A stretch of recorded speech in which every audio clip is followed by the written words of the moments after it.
Welcome back in. We are hanging out here, Friday edition, headed into Memorial Day weekend with Lance Taylor at the Lance Taylor on Twitter. He always joins us on Friday in hour one.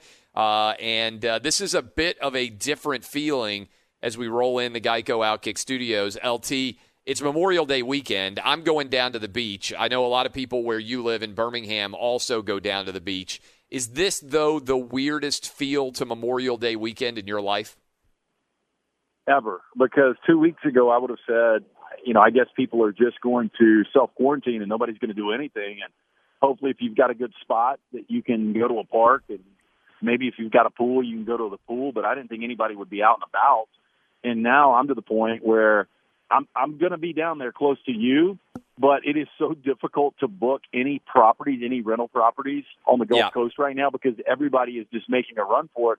I absolutely love it. I know there are a lot of people out there that are very cautious and they're saying, hey, man, you're diving in head first and this is too soon.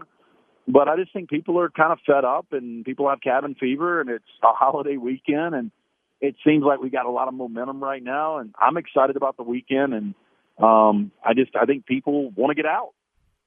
They do want to get out. And one thing that I think a lot of people are excited about is it feels like finally the conversation has shifted from will there or won't there be college football in the NFL to kind of everybody agreeing that there's going to be football in some form or fashion to now it being what will it look like, right? What will the crowds look like? And I actually think I was out golfing yesterday with one of my buddies here in Nashville, and I don't know if we've had this conversation, LT. We probably talk about it some this weekend because I'm sure I'll see you down on the beach.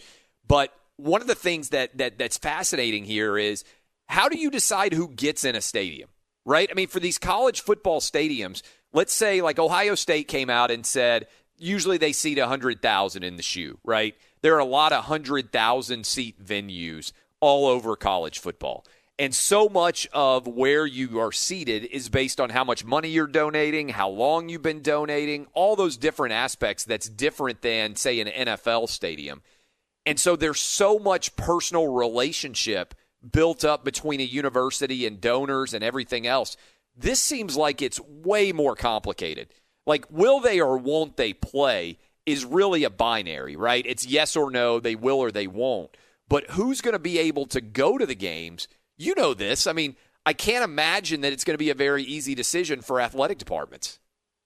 I don't know how you figure it out. And we had Gene Smith, athletic director for Ohio State, on record a couple of days ago talking about, could it be 20,000, could it be 40,000? He talks about this point system. And I think first, Clay, you would have to look at family members of the players. That's one. That's 100%. Yep. And I think boosters would have to be too. I mean, look, your big donors, you got to take care of them. I mean, they keep they're the ones that pay these buyouts. Yep. So I think boosters would be too. You got to have some students and faculty there. I don't know what that number would be. And then, your longtime ticket holders, I guess depending on seniority, maybe it's some kind of lottery draw. It is a fascinating question. I don't know the answer. All I know is when you get, and I looked this up. There's only 8 100,000-plus seat stadiums in the Power Five. Yeah. And Alabama's obviously one of those. But you think about an early September game against Georgia and the national implications of that game. If you only allow 25,000 people in that stadium, the demand on that ticket, based on what I'm seeing now, let's just assume the numbers hold up to where they are right now and people feel really comfortable getting out. The demand on that ticket will be Super Bowl-like. I mean, I really know, guys that maybe only make, 80 to 100 grand a year might be dropping $3,000 or $4,000 on a ticket to a game like that. So the demand's going to be insane. I don't know what the answer is. It's, there's a ton of problems right now with what is going on for athletics directors to try to figure this thing out with people dropping sports entirely and pay cuts. This might be the biggest headache they got to deal with, Clay, is trying to figure out who gets in the stadium and how they let them in. And what do you charge? Because I don't know about you, but so my theory that I've been floating for a while is they'll let everybody who has a luxury suite ticket in because by and large, those are the biggest donors with the most money that they want to keep the happiest they can. And that's a huge part of the revenue of the football stadium, right? I don't know what percentage. Right, and that's probably a free-for-all atmosphere. Those people are going to bring in their 20 or 25 people. and social distancing be damned, they're going to do whatever they're going to do in their box. I mean, right, but at least I agree with you. But at least then there is natural social distancing among that group, right? Like however many people you can fit into a luxury suite, assuming there's walls and, you're not able necessarily to mingle in the same way that you would in a regular seat, right? You got a bathroom there. You've got your food that's already in there. And let's say you have 20 or 25 people in there. That seems like it's kind of naturally social distanced. And a lot of those people are already related. They have interaction already. I mean, I can see a justification for how the luxury suite is. And I don't know what percentage of the revenue comes out of luxury suites, but it wouldn't surprise me if it's 20 or 25%. Does that seem like a reasonable number for the whole stadium? No, I think Yeah. I think that's right now, at least where we are. Who knows what that number is going to be in the next couple of months? But, yeah, that's a reasonable number right now. Okay, and then another way I think they can do it is I think you got to have students and faculty, and I think you're right. And then I also think you probably could use let's say you have 75 or 80,000 season ticket holders. You give everybody only gets 2 games, right? Because then and the way that you get those 2 games is maybe the way you do it is you let people, based on how much they're donating, have priority in terms of which games they can pick. And like you're saying, the Alabama-Georgia game, Georgia at Alabama would be maybe the toughest ticket of all. But the challenge that I see coming out of this is, first of all, I don't know about you, but if I go to a game and nobody else is there, I love it. Like, I would rather go to a game and have tons of space around me for me and my kids. Like, if I go to a baseball game and it seats 40,000 and there's only 15,000 people there, I'm like, man, this is awesome. I'd rather be able to kick my feet up. I'd rather not have some big guy sitting in front of my kids that they can't see over. So I think you could even charge potentially a premium in order to have more area around you than normal. Does that make sense to you? And then on top of that, it does on a level of like Alabama, Mississippi State, if we're just going to use Alabama as a straight-out example. But if I wanted to see that Alabama-Georgia game, there's something about the energy of having that packed house and having a lot of people there. So I see both sides of it, but I know where you're heading here. I mean, if a face value ticket on something like that's $100, I think, to make up a little bit of the difference, at least, you charge $400. There are people out there that would pay $400 face value for SEC tickets right now. Yeah, that's what I'm saying is in order to try to make sure that you hit your budget, I'm thinking about this a lot. Is it crazy to think that if only, 1 in 4 seats are going to be able to be taken or whatever the number is it crazy to think that there are enough people that would pay 4 times whatever face value is now in order to be one of only 25,000 people in a stadium instead of one of 400, instead of one of 100,000. I think that might be doable. No, I don't disagree because you think about, major programs have 8 home games typically. Yep.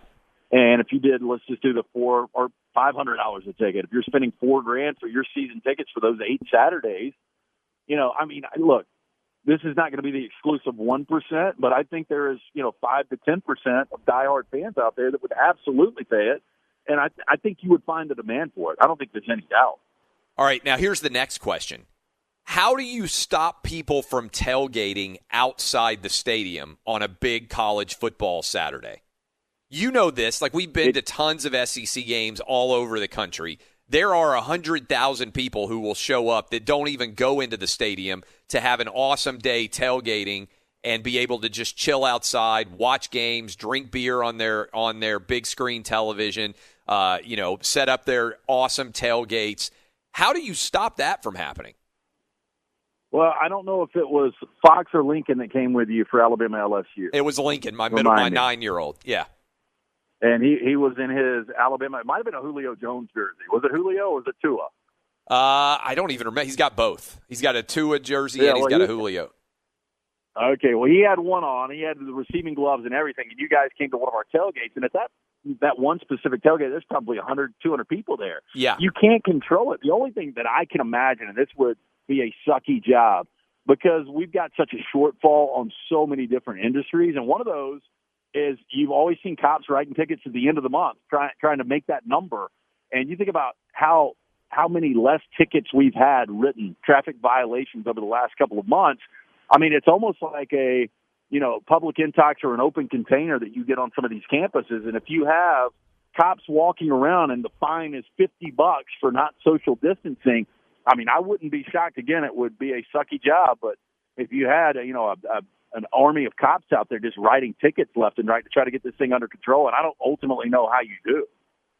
Man, I am ecstatic to think about being able to watch the games. But you're right. My 9-year-old, we went to that LSU-Alabama game, which was arguably as good of a game as was played at any level of football all last year. It was extraordinary. We had an incredible time. But it was an electric environment, and a big part of the environment is obviously the crowd, but also the pregame. The players walking through. You think about a lot of different things. The players walking, having their entrance, and having all the fans lined up to be able to see them.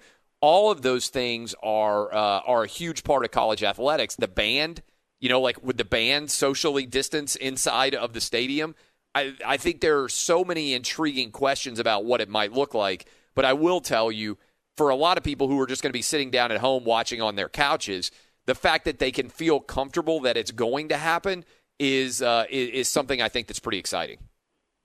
Yeah, I agree with you 100%. I was asked, and again, I hate to be redundant on Alabama, but I was asked this past Monday, Alabama, USC, and Dallas, will it happen to open the season for both of those teams? And I said, I doubt it. Logistically, where California is as a state, where the Pac-12 is right now, I don't think it'll happen. And then we saw what Gavin Newsom, kind of announced, I think it was on Tuesday. And now that we sit here on Friday morning, not only do I think it'll happen, I think we'll have fans in the stands. And not only am I optimistic, I'm getting greedy. I mean, Clay, a week ago, if you would have told me we're having college football, I'll take that with no fans.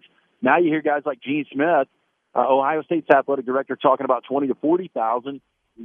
Now, based on that we're in the end of May, I think realistically, that number might creep up to capacity. I mean, who knows what happens over the next couple of months? Yeah, and I think so much determined also by which state, right? Like, we're not all even. So I've said this a lot.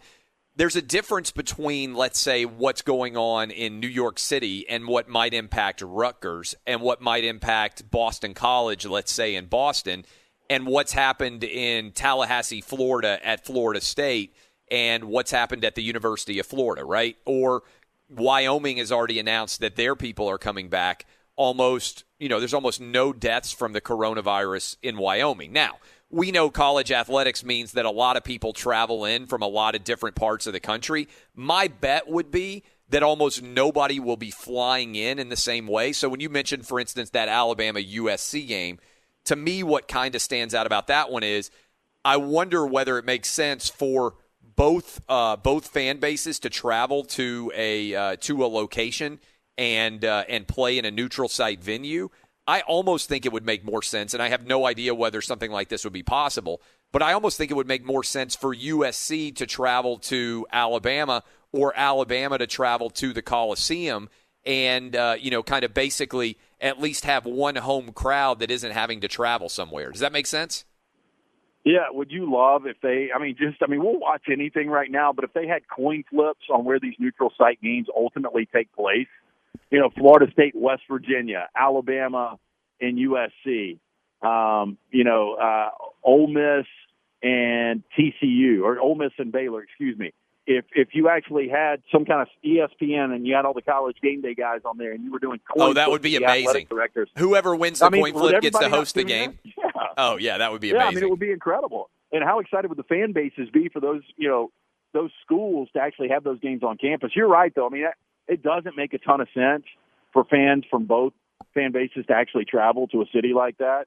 Well, you just think about what's required then. Everybody, let's use USC Bama as a good example, right? That's taking place in Dallas. So everybody has to basically get on the plane. I mean, that's a long drive if you're going to make that drive for a weekend. So most people who are planning on going to the game who didn't already live in Dallas and happen to be affiliated with either team, they're going to have to travel a long way. They're going to have to get hotel rooms. They're going to have to travel both teams, put them both in hotels. You're going to have to, if you've ever been, I know you have, I think, out to Jerry World, it's kind of out there a little bit on its own. So you're going to have to rent a car. So you're going to have to there's a lot of different moving parts, or you might have Ubered back in the day, but maybe you're nervous about Ubering now.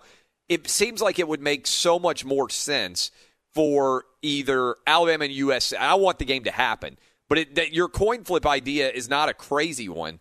where now I think Alabama probably would make more sense because I think the social distancing and the rules that would be allowed at Alabama would be better than L.A., but to me it makes more sense to have one of those games take place on a campus.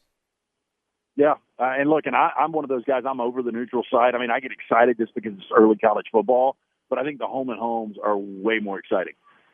I agree with you 100%.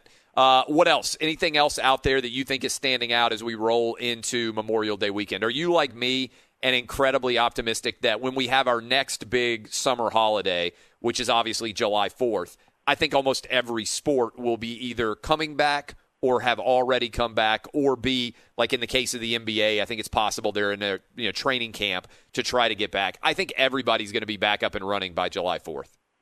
Yeah, look, and I give you credit. I mean, look, you've been out in front of this thing the whole time. You've been the eternal optimist. I've been skeptical at times, but I'm right there with you right now. I think by 4th of July, I think we've got to be up and running on all sports. So I'm extremely excited about it. My question to you would be, what's more incredible, the fact that if it is true Dak Prescott got offered $45 million for a final year in a contract, or that Joe Rogan is going to make $100 million now? I think Dak is more getting $45 million is crazier because Joe Rogan at least can point to the iTunes rankings and be like, I've got the biggest podcast in the entire United States. Dak Prescott is what, the 15th or 16th best quarterback in the NFL? Right. I mean, if you give that money to Patrick Mahomes, I'm going to be like, okay, he deserves it. And so Joe Rogan, I mean, if somebody's going to make it, more power to him. I mean, the number of people who listen to his podcast. So I actually think the Dak decision is crazier. Both insane, but yeah, hey, more power to him. More power to him indeed. LT, I'll see you down at the beach this weekend. Have a good Friday, and I'll see you this weekend. Okay, Clay. Sounds good, man.